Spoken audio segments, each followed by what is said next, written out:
مجھے نہیں پتا ظالموں نے میرے بیٹے کو قتل کر دیا ہے یا پھر ابھی تک اغوا ہے۔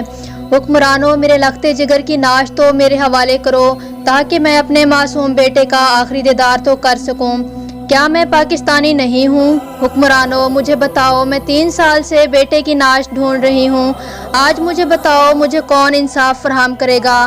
یہ بات بہار والی قتل کیس کے مقتول امان اللہ کیسرانی کی بوڑھی والدہ نے کلمہ چوک تونسہ میں ایک احتجاجی کیمپ میں میڈیا سے گفتگو کرتے ہوئے کہا۔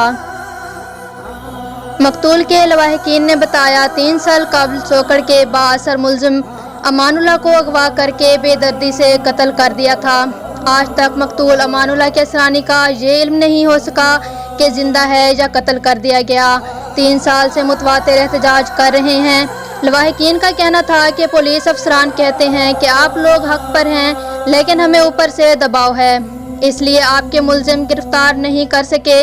مقتول کے لواحقین نے نگران وزیر اعلیٰ پنجاب محسن نقوی، آئی جی پنجاب RPO ڈیرہ غازی خان، DPO ڈیرہ غازی خان اور DSP تونسہ سے اپیل ہے کہ مقتول امان اللہ کے قاتلوں کو جلد گرفتار کیا جائے ورنہ ہمارا احتجاج جاری رہے گا۔